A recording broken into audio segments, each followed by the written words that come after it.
In the third year of my marriage to Conrad Hollowell, after being blind for 10 long years, my sight finally came back. I was so overwhelmed with joy that I ran all the way home, eager to tell him the moment I opened the door. But instead, what I walked in on was him and Estelle Denier wrapped around each other in our bedroom. His usually cold, distant face was flushed, his body moving against hers. And his other woman, she looked soft, alluring, her voice filled with breathy moans. The scene made me freeze all over. My lips parted to speak, but their conversation stopped me. "Conrad," Estelle said with fake worry, "when are you planning to stop Ophelia's meds? The doctor said that if this continues for another month, she might go permanently blind." Conrad pinched her waist, his tone emotionless. "Her going blind is perfect. That way she'll never find out about us. I've already taken almost everything from her family. Aside from making perfume for me, she's useless." My heart clenched so hard it hurt when I heard those words. A flicker of smugness flashed in Estelle's eyes before she put on a show of guilt.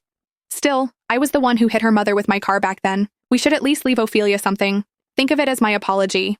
And at that moment, everything finally made sense. The man I once pulled back from the brink had turned into the monster who destroyed me. He was like a colorless, tasteless poison, sweet in the beginning until it seeped into every part of me and swallowed me whole. He gave my perfume to another woman. He stole my achievements. He even took my sight. Realizing all of this felt like a blade slicing straight through me. I stared at the two of them, entangled, shameless, betraying me without a second thought. The fire burning in my eyes felt endless. Right then and there, I swore I would destroy the Hollowells group. I would use my perfume and every sin they committed to drag them down into hell, and I would do it for my mother so she could finally rest in peace. The day I finally got my sight back just happened to be our third wedding anniversary. I honestly thought God was sending me a gift. I was ready to bring the report home and surprise Conrad, maybe even celebrate a little. But not even 30 minutes later, a letter showed up. And on it, in clear braille, was the one thing I never expected to read, that Conrad had been cheating on me. The dates, the times, how often, every disgusting detail was spelled out perfectly. I didn't want to believe it. My heart was shaking so hard it hurt. But the times recorded, all of them were moments he really wasn't with me. My stomach dropped with that fact. My hands were trembling when I called him. He had never ignored my calls before, but this time he just didn't pick up. That's when the panic hit. I called him over and over, more than 10 times, and he didn't answer once. And then my phone suddenly popped up a notification from the weight tracker.